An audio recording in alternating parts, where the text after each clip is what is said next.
Менен ушул бүгүнкү күндө соттолгон канча жаран өз жазасын өтөп жатат, алардын канчасы аялдар, канчасы өспүрүмдөр, алды менен угармандарга толук маалымат бере өтсөңүз. Саламатсыңар. Бүгүнкү күндө биздин жабык абактарда 6624 адам кармалып жатышат, соттолгондор. Алардын ичинен 218 аялдар, 25 өспүрүм балдар. Калгандары эркектер. Бул экинчи мекемебизде аялдар 218 киши. 14-чү мекемебиз бар, Кара Балта. Ошол жакта бүгүнкү күндө кармалып, калгандары ошо эркектер. Булар көпчүлүгү негизинен эмне себептен ушундай соттолгондор? Соттолгондор бар, көпчүлүгү кылмыш өтөгө, кылмыш жасап келип, соттун чечими менен келип, кылмыш мөөнөтүн өтөп жаткан адамдар да. Ар бирөөнүн кылмыштын жазасына жараша мөөнөттөрүн алышкан, жыл мөөнөттөрүн. Ошолор менен өтөп жатышат да бүгүнкү күндө.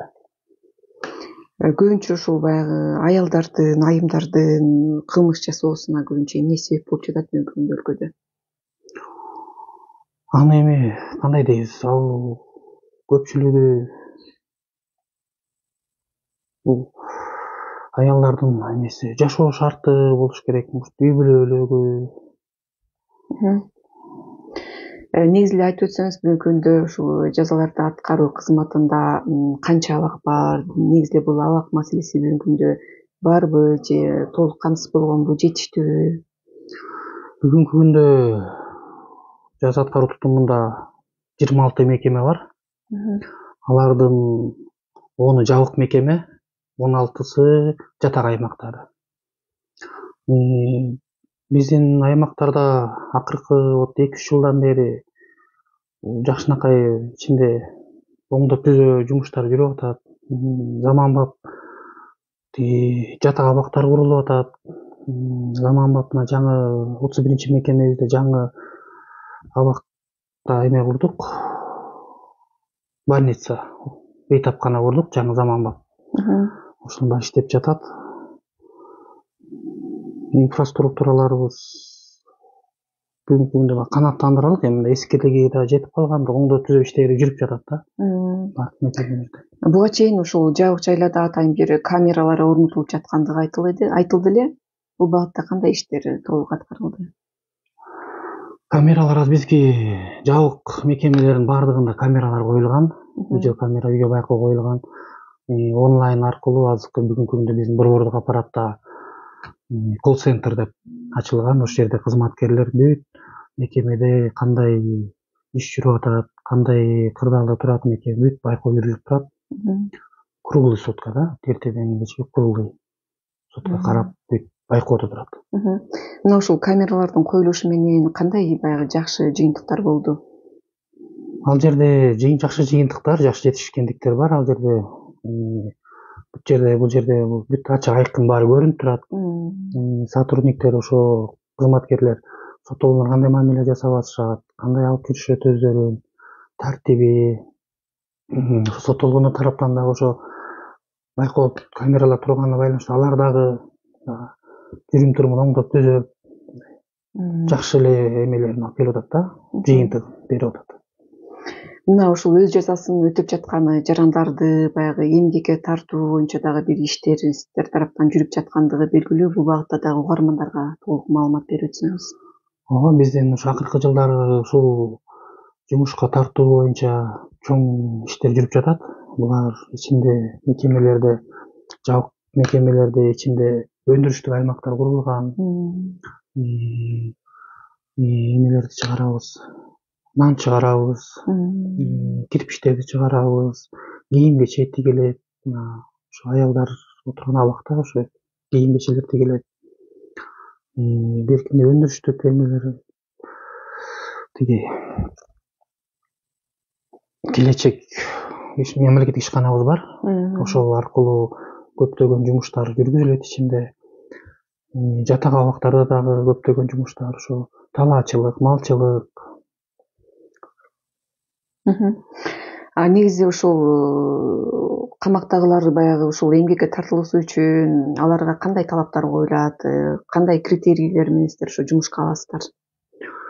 Кандай критерийлер дегенде бул соттолгон адамдардын баардыгын жумушка жарандуу баардык соттолгондорду жумушка тартканга милдеттүүбүз. Ал жерден анан ошол соттолгондордун ошол ишке жөндөмдүүлүгүнө карап, жумушту жакшы так аткарганына жараша ошо ар бир соттолгондордун өзүнө ылайыктуу жумуштарды беребиз да, ошолорго киргизип ошол жумуштарды иштешет. Мына сиздер ушул өндүрүштүн арасында бул нан чыгаруучу цехтерибиз да бар деп айтып өттүңүз. Анан булар баягы медициналык кароодон атайын бир өткөрүлүп, текшерүүдөн кийин гана жумуш менен камсыз болушабы? Жумушка алынабы? Ар бир мекеменин ичинде ошо бейтапканаларыбыз бар, медицинский бөлүмдөрчү. Ошол кызматкерлер ден соолугун карап, текшерип, жумушка жөндөмүн карап, тазалыгын карап, ошол боюнча анан ошолордун медицина кызматкерлери аркылуу макулдашуу менен жумушка киргизебиз. Намын жаап, ошол жерде шырышып иштешет да. Тазалыгын бүт ошол контролдоп турушат ичинде бүт кызматкерлер. Мына сиздер ушул баягы кийим тигүүчү цехтер да бар деп айтып өттүңүз. Анан негизи эле бул ушул өндүрүлгөн продукцияларды кайсы жакка сатасыздар?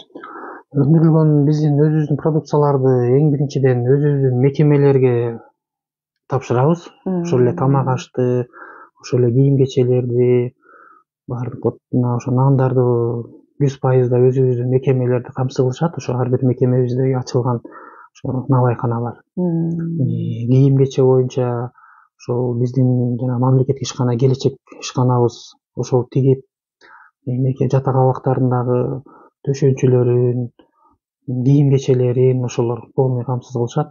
Андан сырткары тамак аштан дагы ошо биздин мамлекеттик Келечек ишканабыз ошол камсыз кылат. Анан өзүбүздөн артып ашыкча болуп чыгып калган продукцияларыбызды анан сыртка реализацияга чыгарабыз да. Ошо базарга кардарлар эмелерге алышат да. Негизи ушул эмгек кодексине ылайык алардын эмгекке болгон укуктары толугу менен сакталып атабы? Эмгек укуктары да толугу менен сакталат. Айлык маяналар өз убагында төлөнүп берилет. Ага еще жакшы иштеп, өзүн көрсөткөн соттолгондорго сыйлык, разы каттарын, грамота деп коебуз го, ошолорду тапшырабыз. Жакшы мүнөздөмө беребиз мекеменин атынан. Негизи баягы ар бир тапкан кирешеден дагы киреше салыгы да алынат да тапкан каражаттан. Камсыздандыруу төгүмдөрү дагы алынабы? Бул ар бир биздин чыгарган өндүрүштөн түшкөн тиги прибыль деп коет го орусча, ошол тапкан кирешебизди биздин ошол мекемеде абакта өтүп жаткан соттолгондордун жашоо шартын оңдоп түзөөгө, жатаканаларын оңдоп түзөйбүз түшкөн каражаттарыбыз менен. Андан сырткары ашканаларын оңдоп беребиз. Ар бир мекемеде кандай бир жакшы эме жасаш керек болсо, ошолорго жашоо шартына ошо соттолгондордун ошого жумшалат да, ошо алып берип, ошо оңдоп түзөп. Алардын ошо иштегендиги атайын бир эмгек китепчеге да жазылабы? Эмгек китепчеге жазылат. Жазылып, как стаж работа болуп жүрө берет да, ошо эмгек кийин пенсияга чыкканга трудовой книжка деп коет го, ошолорго түшүрүлүп, жазылып, кийин пенсияга чыкканга эсепке кирет. Негизи ошол тапкан маяналары бүгүнкү күндө кандай болуп атат алардыкы айына? Айына булардын тапкан маянасы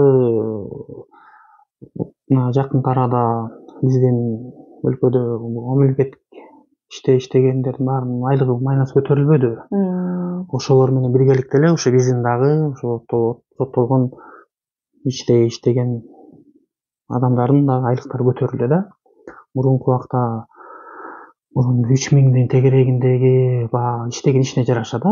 Ошон 3000 тегерегинде алып жүргөндөр болсо азыр 7000 тегерегин алып атышат да. Ошо 2 эсе 3 эсеге чейин айлык маяналар көбөйдү да, кошулуп. Бул айлык маяналарын толук алабы же үстүнөн канча бир процентин өзүңүздөр алып каласыздарбы же кандай? Жок, айлык маyaналарынан бул тиги салыгын, айлык маяна салыгы кармалат, анан соцфондко кармалат, камсыздандыруу. Ошолорго эле кармалат айлык маяна. Калганын толугу менен өздөрүнө калат. Мекемеге эч кандай алып калбайбыз. Өздөрүнө. Ар бир соттолгондун өзүлөрүнүн өздүк эсеби бар. Ошол эсебине которулуп турат. Каждый ай сайын иштеген айлыгы ошого которулуп турат. Берки жанакы салыктыкы, анан подоходный налог деп коет го орусчачы. Ошо подоходный налогду анан соцфонддо кармалат, калганы толугу менен ошо өздүк эсебине которулуп турат. Мына ошол өзү абакта жатканына карабай, ошол эркиндикте жүргөндөгү бирөөнөн мисалы үчүн карызга алып, анан ошол карызын төккөндөр же болбосо үй бүлөсүн баккандар дагы барбы? Ооба, баккандар бар, үй бүлөсүн баккандар бар. Мисалдар менен айтып бере аласызбы?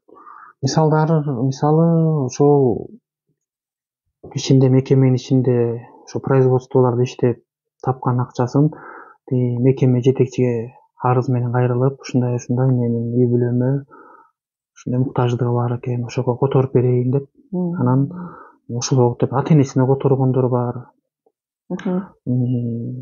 Өзүнүн муктаждыктарына ошо арыз менен кайрылып, ушул айлыгына эсебинен мага ушундай мондай керектүүлөрдү алып келип бериңиздер деп арыз менен кайрылып, ошолор менен мага керектүүлөрүндү алышат.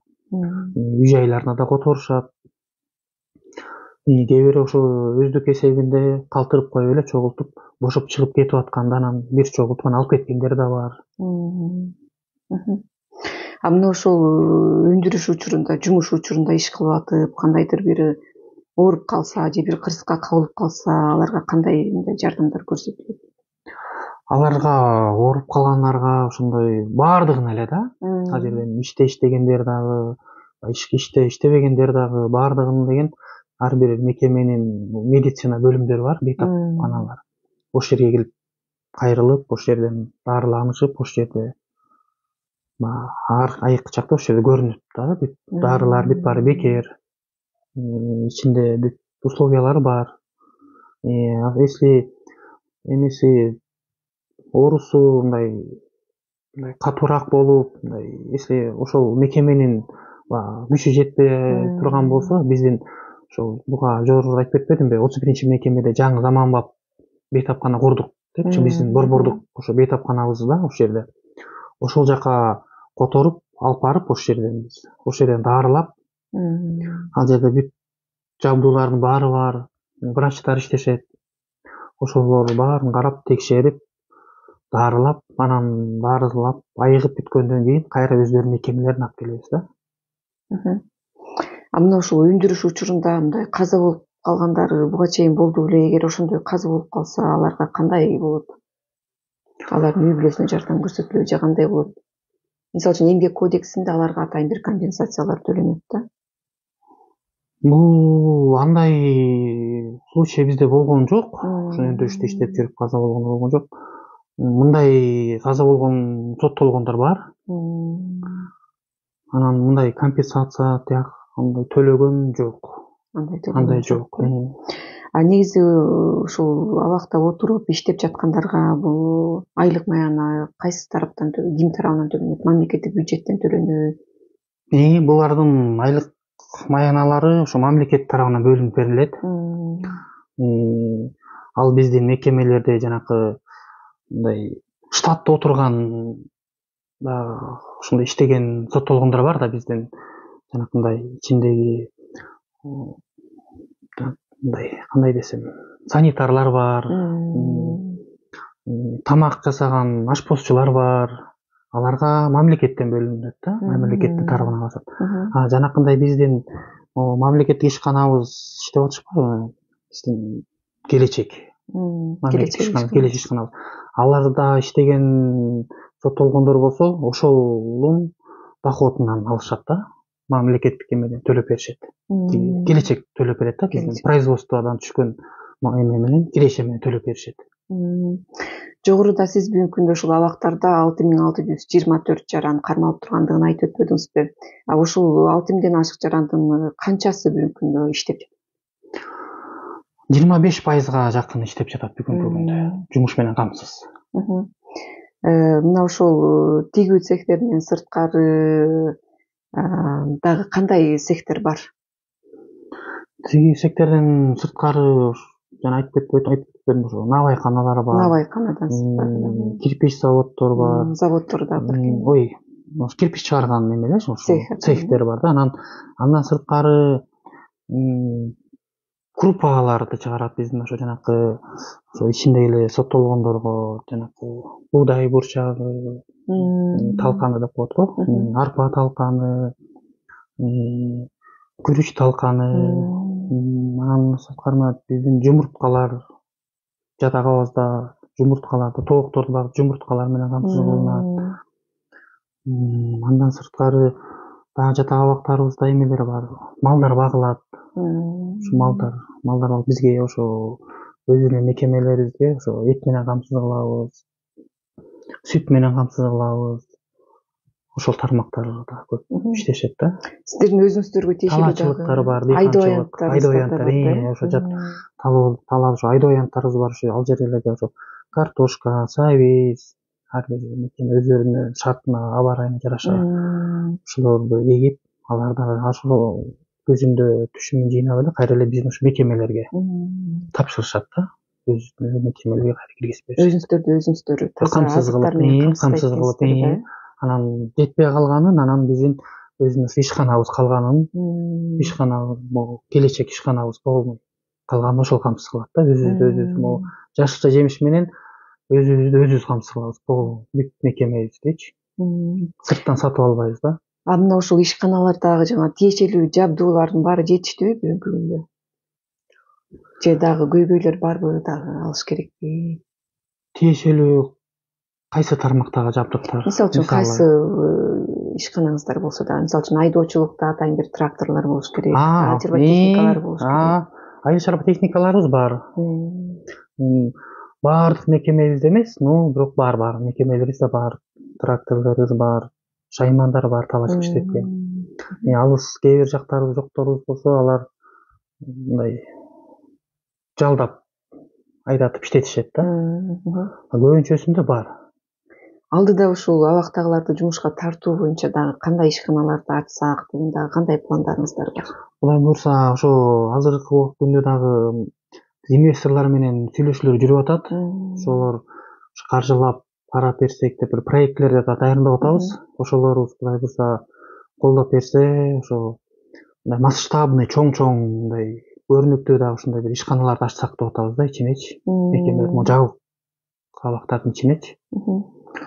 Ошолор менен иш жүрүп атат. Эми буюрса ошо кайсы тармактан колдоп беришет, ошо чечим чыгып кетсе, буюрса ачабыз ушул жыл менен буюрса. Кандай ишканаларды ачышыңыздар мүмкүн? Пластик терезелерди чыгарганга, игазаларды чыгарып атабыз. Эми карап берсе, кудай буюрса анан айтылат да дагы, кудай буюрса. Аз инвесторлорубуз кандай деп жооп берет ошолор боюнча. Анан бүгүнкү күндө баягы эл арасында бул абактагылардын көпчүлүгү кургак кучукка чалдыгып ошолор менен ооруйт деп айтылып жүрөт да. Анан сиздерде бул маселе чындыгында кандай болуп жатат? Бул жакта бул ооруну алдын алууга болобу? Алар кандай кармалып атат? Кургак кучук боюнча бизде обочолонгон 31-мекемеде обочолонгон аймак бар. Бул соттолгон бизге жаңы келип жаза мөөнөтүн өтөйүн деп келген соттолгонду ошол жерден биздин медициналык кызматкерлери текшерип, эси ошондой ооруган болсо сразу эле ал жерден алып барып, биз ошол 31-мекемебизге которуп, ошол жерден дарылап, айыктырып, берки башка биздин мекемелерге аралаштырылбайт да, кошулбайт. Если ичинен чыгып калган, ал ар дайым текшерип да турат. Соттолгондор алардын ичинен чыгып калган болсо, ошондо сразу биз аларды ошол 31-мекемебизге алып барып, ошол жерде кармап, ошол жерде дарылап, башкаларга эч аралашпайт да. Ошон үчүн тамак ашы да өзүнчө, дарылар, дары-дармектер баары бекер, ошол ичинен дарылап кармап. Маалыматыңызга рахмат. Ал эми азыр биз жаңылыктарды угуп алып, андан соң уктуруубузду уланталы.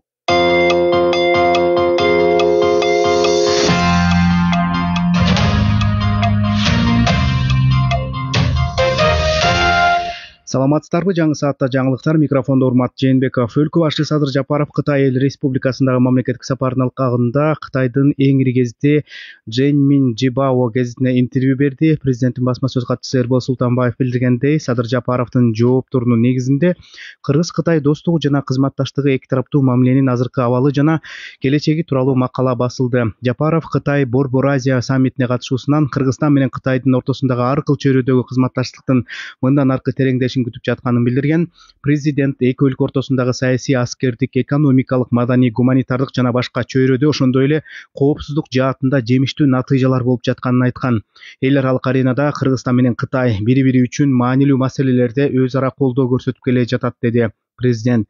Белгилей кетсек, өлкө башчы Садыр Жапаров 17 майда расмий иш сапар менен Кытайга барган. Ал бүгүн Кытай Борбор Азия саммитине катышат. Ошондой эле өлкө лидери Си Цзиньпин менен жана бир катар жогорку кызмат адамдар менен жолугушат. Экономика жана коммерция министрлиги менен кытайлык Евразия Industry компаниясынын ортосунда өз ара түшүнүшүү жана кызматташтык жөнүндө меморандум түзүлдү. Кыргызстанда жаңы энергия булактарын, башкача айтканда электромобилди пайдалануу менен автомобиль жыйноочу завод куруу, анын ичинде электромобилдерди тейлөө үчүн тийиштүү инфраструктураны түзүү мүмкүнчүлүгүн изилдөөгө өз ара кызыкчылыкты карайт. Өлкөдө электромобилдерди тейлөө борборлору, зарядтоо станциялары жана аккумуляторлорун алмаштыруучу станциялар бар экени айтылды. Меморандумдун алкагында Евразия Industry Бишкекте электромобиль жыйноочу заводунун курулушуна инвестиция салууну пландаштырууда. Министрликтин маалыматы боюнча инвестициянын көлөмү $150 миллион түзөт. Долбоор ишке ашкандан кийин 500 жаңы жумушчу орун пайда болуп, жылына 5000 электромобиль чыгарылат. Бишкек шаарында жана Чүй-Өрөндө бүгүн жакынкы 1 саат аралыгында шамал болушу күтүлөт. Бул тууралуу өзгөчө Кырдаалдар министрлиги шашылыш билдирүү таратты. Маалыматка ылайык, батыштан соккон шамалдын ылдамдыгы секундасына 15-20 метрге чейин жетиши мүмкүн. Буга байланыштуу министрлик жарандарды жеке коопсуздук жана материалдык чыгымдарга алып келүүчү кырсыктын алдын алуу үчүн эрежелерди сактоо менен этият болууга чакырат. Кырсык болгон учурда 112 номуруна байланышса болот. Чалуу акысыз жана күнү-түнү кызматта экени маалымдалды. Дмитриевкада документтери күйүп кеткен 18 чет элдик жаран жатаканага жайгаштырылды. Бул тууралуу Ысык Ата райондук мамлекеттик администрация билдирди. Маалыматка ылайык, Ысык Ата районунун Дмитриевка айылында кылмышкерди кармоо боюнча атайын операциянын жүрүшүндө коңшу батирди убактылуу ижарага алып жашап жаткан чет өлкөлүк 18 жарандын документи күйүп кеткен. Алар Россия, Беларусь элчилиги менен байланышып, документ маселелери чечилгенге чейин жатаканада жашайт. Белгилей кетсек, 17 майда Дмитриевка айылында шектүүнү кармоо боюнча атайын операция жүргүзүлгөн. Анын жүрүшүндө куралдуу каршылык көрсөткөн шектүү окуя болгон жерде өлтүрүлгөн. Атайын операциянын жүрүшүндө турак үйдөн өрт чыккан. Алай районунун Будалык айыл аймагындагы Кумшоро аймагында эски жер көчкү активдешип, 2 турак үйгө коркунуч жаралды. Өзгөчө Кырдаалдар министрлигинин маалыматына ылайык, жер көчкү бир күн ичинде 1 метр аралыкка жылган. Көчкүнүн болжолдуу көлөмү 334.500 метр кубту түзөт. Министрликтин мониторинг жүргүзүү жана болжолдоо департаменти Алай райондук өзгөчө Кырдаалдар бөлүмүнөн 5 куткаруучу, райондук жарандык коргонуу башчысы, Будалык айыл аймагынын башчысы жана жарандык коргонуу адиси жер көчкү активдешкен аймакка барды. Учурда 2 турак үйдүн жарандары коопсуз жайдагы туугандарыныкына көчүрүлүп, жер көчкү айыл аймак башчысынын көзөмөлүнө алынды. Спорт жаңылыктары: Кыргызстандык шах боксчулар Калькуттада өтө турган Азия чемпионатына катышат. Бул туурасында Кыргызстандын шах бокс федерациясы билдирди. 4-7 июнь күндөрү боло турган Азия чемпионатына Айбек Ковенов жана Азамат Жанузаков катышат. Шах бокс, шахмат менен бокстун синтези, адамдын аң сезими менен күч дараметин өнүктүрүүчү гибриддик ыкма болуп саналат. Улуттук банктын расмий маалыматы боюнча доллардын курсу 87 сом 51 тыйын, евро 94 сом 76 тыйын, рубль 1 сом 08 тыйын, теңге 18 тыйынды түздү. Аба ырайы тууралуу маалымат: бүгүн Чүй Талас областында 18-23 градус жогору болот. Ош, Жалал-Абад, Баткен областында 20-25 градуска чейин жылыйт. Ысык көл областында 17-22 градус жогору болсо, Нарын областында 19-24 градуска чейин жылуу болот. Республиканын көпчүлүк аймактарында өткүн өтүп, күн күркүрөйт, айрым жерлерде жамгыр жаайт. Борбор Бишкекте бүгүн маал-маал менен жамгыр жаап жатат. 22 градуска чейин жогору болот. Урматтуу радио каармандар, сиздер маанилүү маек программасын угуп жатасыздар. Бүгүн биз жабык жайлардагы жалпы абал, абактагы эмгек тууралуу сүйлөшүп жатабыз. Уктуруубузга Юстиция министрлигине караштуу жазаларды аткаруу кызматынын финансылык чарбалык башкы башкармалыгынын башчысынын орун басары, ички кызматтын подполковниги Улан Алышбаев катышууда. Улан мырза, негизи эле айтып өтсөңүз, бүгүнкү күндө ушул жазасын өтөп жатып, үлгүлүү жүрүм турум менен айырмаланып, баягы ички тартипти жакшы сактагандарга кандай жеңилдиктерди бересиздер? биздин ошол мекеменин ар бир мекеменин ичинде күн тартиби бекитилген. Ошол күн тартибинде туура өзүнүн таза күн тартибин бузбай мыйзамды аткарып жакшынакай жүргөн соттолгондорго бул биз тараптан администрация тараптан бул эме кылабыз. Жанакындай мактоо майрамдар бар. Ушул майрамдарда мактоо баракчаларын беребиз. Жана дагы бул мекеменин жетекчиси тарабынан каралып, жанагы үй бүлөсүнөн келип, ата энеси, үй бүлөсү келип жолугушууга келип атышпайбы? Ошол жолугушууда дагы мындай кошумча жолугушуу бергенге укугу бар да, ошо жакшы жүргөндөргө ошондой жактан да карайбыз да, ошо кошумча жолугушууларга келсе болот. Бул жолугушуу бир жылга ар бир соттолгонго мындай бекитилген саны бар да. Мынча жолу жолукканга дегенчи, например. Ошону деген, ошонун үстүнө дагы кошуп бергенге ошо бизден шарт түзүлгөн да, ушундай. Сыйлоолор берилет, ошонан жанакындай мөөнөтүн эрте бошоп чыга турган убакта дагы биз тарапыбыздан характеристикалар жазылат. Жүрүш турушу ар бир соттолгондунчу. Ошол соттолгондордун жүрүш турушунда жаш характеристикалар берилет. Ошондой жакшы эмелерди каралган, ошолор колдонулат да, ошол мекемелердин ар бир мекеменин ичинде. Негизи бул ошол соттолгондордун ошол өзлөрүнүн жасаган кылмышына жараша болот да. Мисалы үчүн туугандары, жакындары менен мисалы үчүн бир айдын ичинде канча жолу алар жолугуп тура алышат? Бир айдын ичинде эмес, бизде мындай бир жылга деп коюлат да. Бир жылга деп коюлат. Анан туугандары ай сайын келе албайгандар бар да, ар кандайчы. Ошол коюлган жолугушууну бир жылдын ичинде колдонуп бүтсө болот да. Мындай может бир айда бир жолу жолугат, может 2 айдан кийин 3-үчү айда жолугат, ушундай. Жашоо эме үй бүлөсү кандай убакта келе алса, ошол убакка келип жолугушуп турганга мүмкүнчүлүгү бар да. Ошондо бир жылдын ичинде канча жолу жолукканга мүмкүнчүлүк бар? Бир жылдын ичинде бул биздин ар бир мекеменики соттун чечими менен чыгып атпайбы, бул күчөтүлгөн режимде деп коет, катуу режимде деп коет. Ошо ар кайсыныкы ушундай ар кандай да. Ар кандай да. Орто эсеп менен айтсаңыз. Орто эсеп менен мындай кыска мөөнөттө 8 жолу, узак мөөнөттө 5 жолу да, ушундай орто эсеп менен ушундай. Жанагы мындай өтө оор эмес, жеңил кылмыш жасагандар канча жолу жолугуп алат? Жеңил кылмыштар ошо узун мөөнөттө 5 жолу, кыска мөөнөттө 8 жолу. Бир жылдын ичинде. Узун мөөнөттө ошо жанакындай 2 күн, 3 күнгө чейин. Кыска мөөнөттө саат менен да келип, күндүз келип жолугуп, анан кетип турушат. Негизи эле айтып өтсөңүз, бүгүнкү күндө ошол абактагылардын бир күнү кандай болуп өтөт? Бир күнү кандай десем, бул мекеменин күн тартиби боюнча бул. Күн тартиби, мисалы үчүн эртең менен канчада турушат алар? Эртең менен 6:30-7 турушат. Туруп, өзүнүн мындай убактысы бар, жуунуп, тазаланып. Анан ар бир мекеменики 8:30-9-да текшерүү өтөт, эртең менен текшерүү болот. Ага чейин завтрак, эртең мененки тамак берилет. Анан текшерүүлөр өтөт, эртең менен ар бир соттолгондо эртең менен ошо кызматкерлер, биздин кызматкерлер текшерүү өткөрүшөт. Санын тактап, баарын карап чыгышат да.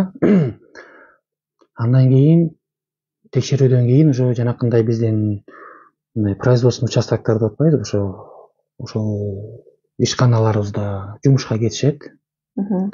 Жумушун өтөшөт, анан жумушунан кийин түшкү тамакка келишет. Түшкү тамактанышат. Түшкү тамагыбыздан бүткөндөн кийин кайра эле ошол иштеген жанакы өндүрүш аймактарыбызга барып, кечке чейин жумушун кылышат. Анан кечинде кайра 4:30-да кечки биздин текшерүү болот кайра. Бардык мекемеде текшерүүлөр өтөт. Текшерүү өткөндөн кийин андайын уже мындай өздүк өзүнүн убактысы да каждый осуждениялардын өзүнүн жеке убактысы деп коет го мындай ошондой убактысы ага чейинки күн менен тартип бекитилген бизде тиги банялар бар ошолорго түшүшөт график менен бекитилген график менен өзүбүз графиктер менен баняга түшүшөт өзүнчө чогулуштар өтүп турулат күндүз чогулуштарга катышышат ошо каждый отряддарда бөлүнгөн отряддардын өзүнүн биздин кызматкерлери бар да алып барган иш алып барган ошолор тарабынан ошондой чогулуштар өткөзүлүп түшүндүрүү иштери жүргүзүлүп тартипке тазалыкка дегендей ошол жумуштарды алып барышат да. Мындай ички тартипке баш ийбегендерге кандай чара көрөсүздөр? Ички тартипке баш ийбегендерге бул ошол тартипти бузган шартына жараша болот да. Анан мындай биринчи жолу болуп мындай тартип бузуп билбестик болуп алгандар бар да ушундай. Алар менен ошол жерде иштеген кызматта жүргөн биздин кызматкерлер сүйлөшүү жүргүзүп, түшүндүрүү иштерин жүргүзүшөт.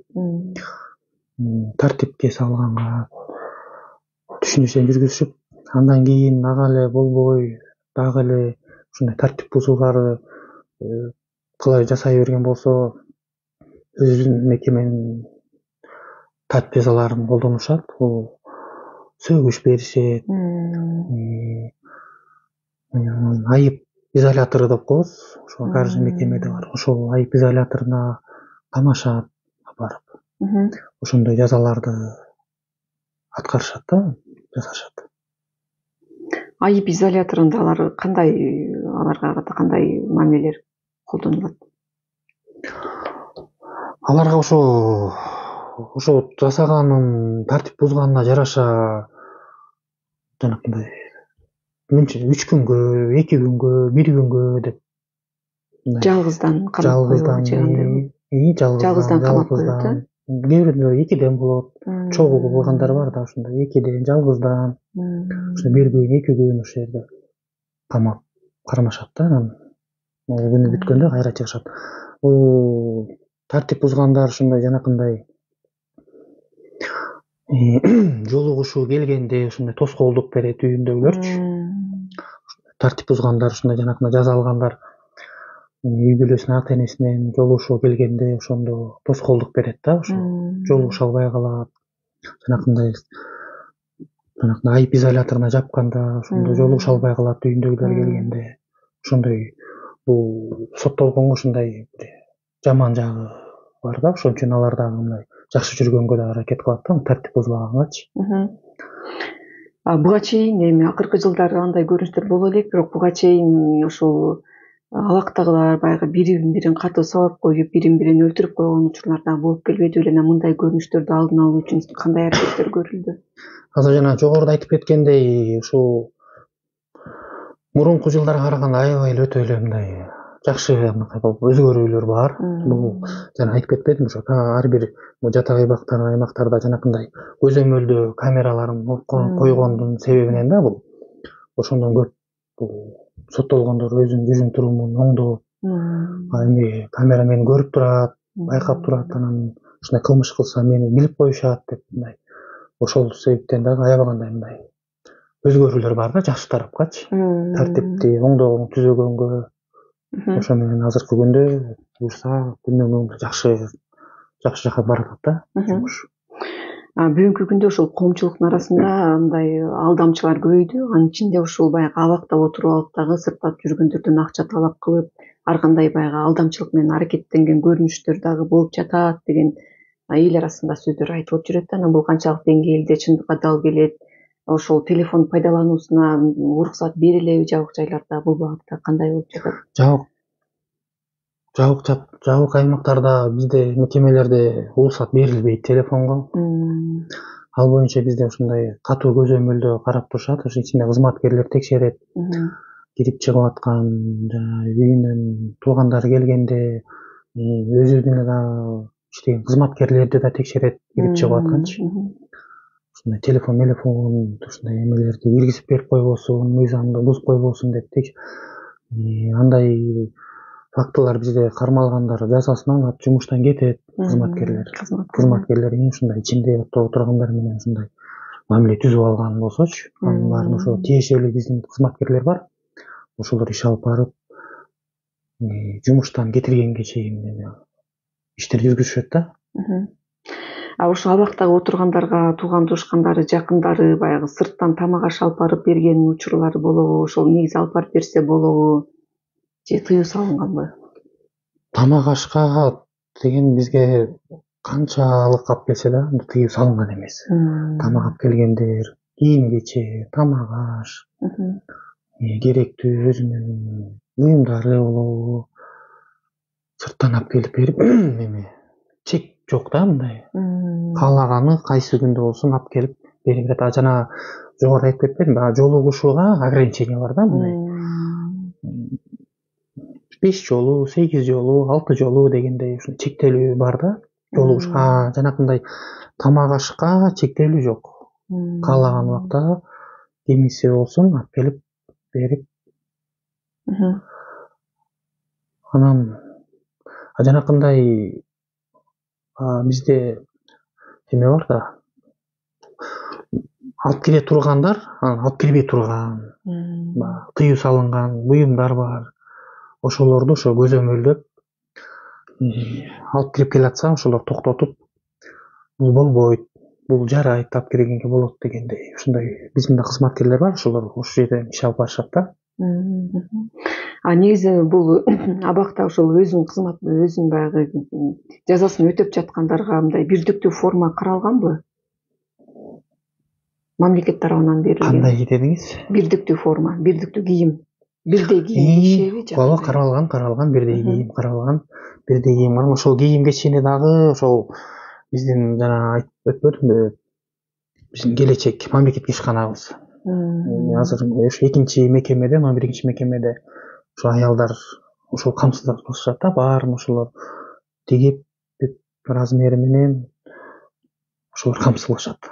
Тигип мекемелерге жайкы кийим өзүнчө, кышкы кийим өзүнчө. Биздин өкмөт токтом бекитип берген токтомдун негизинде ошо жайкы, кышкы деп баарын ошо камсыз кылабыз да. Мына бүгүнкү күндө ошол өмүр бою эркинен ажыратылгандагы жарандар барбы абактарда?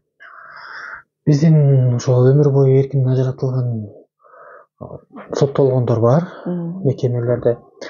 Биздин 2007 жылдан бери куруп, биринчи корпусубуз бүтүп ишке кирген, 2-3 жыл болуп калды. Анан дагы ошол эле биздин номер 19 мекеме да, биздин жаңы жер, село жаңы жер деп коет. Жаңы жер айылында номер 19 мекемебиз бар. Ошол жер биздин ошо өмүр бою соттолгондордун карамагы да, ошол жерде корпустар курулуп. Быйыл экинчи корпусубуз жаңы бүтүп, буюрса ишке киргизилип, ошол мекемелердеги кармалып жаткан ошол өмүр бою соттолгондорду ушул жерге алып барып, азыр баардыгы ушул жерде кармалып атат да, ошол жерде. Ошол 19 мекемеде. Мына ошол өмүр бою эркинен ажыратылгандар жанагындай өндүрүштүк ишканаларда иштей алабы? Бүгүнкү күндө ал ошо өмүр бою соттолгондор отурган мекемеде ишкана ачкан жокпуз. Ишкана ачылган жок. Алардын көпчүлүгү жанакындай камерный система деп коет да, ошо камерада отурушат да. Өндүрүш производственный участоктарга, өндүрүш аймактарга чыга алышпайт да. Ошол себептен азыр биздин тиги башка мекемелерде өндүрүштөрдү ошол мекемелерге ачып, ошол жактан иштетип атабыз да. Айрым бир мамлекеттерде ушул баягы өмүр бою эркинен ажыратылган же болбосо ушундай оор кылмыш жасагандарды антип бош коюп койбойт экен да, аларды чогултуп алып бир оор иштерге салып иштетет экен да. Мындай практиканы колдонуу пландары барбы бизде азыр? Бизде азыр андай пландар ал жагына азыр пока карай элекпиз. Может, буюрса, кийинки жылдарда карала баштайбы. Азыр жана жогору айтып кетпедимби, ошо биздин берки жатак абактардагы эле ошолор азыр 3-4 бир инвесторлорго бир производственный өндүрүш аймагын ачсак деген пландар бар. Ошолорду ачып, ошолорду иштетип өткөрүп алсак, анан кийин постепенно жыл сайын акырындап барып аларга дагы жумуш ордунда камсыздалабыз ошо карайбыз да эми буюрса келечекте. Аларды ошо мисалы үчүн айлык төлөбөй эле баягы акысыз эле иштетип өмүр бою баягы эркин ажыраткандай баягы мамлекеттик чоң иштерди бүткөрүп алууга негизи сиздин өзүңүздүн оюңузча кандай болобу? Менин өзүмдүн жеке оюм менен мындай аларга деле мындай эң аз айлык менен иштетсек да болот да, мындай такыр эле бекер иштетпей мындай азыраак айлык өзүлөрүнүн анча мындай күнүмдүк муктаждыктары бар да, ошолорго дагы мындай башка мекемеде соттолгондордукундай эмес айлык маянасы, азыраак кылыпчы, ошондой деп менин жеке оюм да эми. Мына атайын бир бизде өспүрүмдөр үчүн дагы атайын 14-колония бар да. Анан ал жакта бул өспүрүмдөргө кандай тарбия берилет? Өспүрүмдөргө биздин 14-мекемеде азыркы бүгүнкү күндө 25 бала бар. Ал балдарга бүгүнкү күндө бүт жактан мындай каржылоо жагынан маселебиз жок. Бүт толук камсыз кылып турабыз бүгүнкү күндө. Алардын тамак ашы биздин өзүнчө норма менен тамак ичишет. Тамак ашы, кийим кечеси, ал жерде биздин мектептер бар, ичинде мектеп. Ошо мектептен окуп, окуусун улантып, ал жерден ошо окууну бүткөн күбөлүгүн да алышат, мектепти бүткөн деген. Ал мекемеде ар кандай жанакындай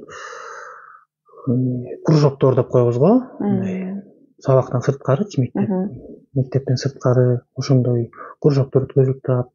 Ар бир майрамдарда ошо балдарга көңүл бурулуп турат. Дополнительный мындай тамак аш, майрамдарда жакшы оюн зооктор өткөзүлүп турат. Ошо балдардын психологиясын жакшы жакка буруш үчүн ошондой иштер көп жүргүзүлүп турат ар дайым. Мына 25 бала отурат дедиңиз, балдар негизинен канча жаштан канча жашка чейинки өспүрүмдөр, анан кандай кылмыштар менен отурушат? Алар 14 жаштан өйдө. 14 жаштан өйдө. 14 жаштан, например, кылган жазасынын мөөнөтү узак болуп кетсе, 18 жашка чыкканда эметет эмеспи, уже совершеннолетний деп коет го орустар айткандачы. Анда уже биздин берки жатак абактарга которулуп кетет. Уже өспүрүм убактысынан өткөндөн кийинчи, 18 жашка, 17 жашка толгондон кийин ошол дагы мөөнөтү бар болсо, алдыда дагы өтө элек мөөнөтү калган болсо, ошо биздин берки жатак абактарга которулат да, уже как мындай чоң адам катарычы. Уже беркилер менен карман уже болбой калат да, бет жаш балдар менен. Ошо сабактарын баары толук камсыз өтүп турат. Ал жерде көп жылдан бери иштеген тажрыйбалуу мугалимдер бар. Кружоктор өтүп турушат. Тамак ашынан аябагандай контролдоо бүт. Ошол жерде кызматкерлер тамак ашын жасап, поварларыбыз тамак аштарын жасап жакшынакай бүт карап турушат. Ошо кружоктор өтүшөт. Кийим кечеден жайкы, кышкы дегендей баары. Алар эми баягы өспүрүм болгондуктан ата-энелери менен мындай канча ирет жолугуп турушат? Алардыкы деле ошо ата-энелери келип турат. Ата-энелеринин убактысы болсо, келип жолугушууга мүмкүнчүлүгү бар дегеним да. Алар кандай кылмыштар менен отурушат ошондо? Алардыкы эми ар кандай кылмыштар бар. Жеңил кылмыштар, көбүнчөсү жаштык кылып, уурулук мындай. Оор кылмыш кылгандары жокпу? Адам өлтүрүүнчө. Андайлар деле жок. Жеңил, көбүнчөсү жеңил кылмыштар да. Уурулук, алдамчылык дегендей ушундай. Жакшы, убактыңызды бөлүп келип маалымат бергениңиз үчүн сизге ыраазычылык билдиребиз. Урматтуу радио каармандар, бизге бөлүнгөн убакыт соңуна чыкты. Программабызга Юстиция министрлигине караштуу жазаларды аткаруу кызматынын финансылык чарбалык башкы башкармалыгынын башчысынын орун басары, ички кызматтын подполковниги Улан Алышбаев катышып, суроолорубузга жооп берди. Уктурууну Гүлнур Асманбекова алып бардым, режиссердук пультта Айда Исмаилова иштеди. Ал эми биринчи радионун Facebook баракчасынан Алтынай Сарыбаева чагылдырды. Саламатта болуңуздар. Рахмат. Биринчиде музыка.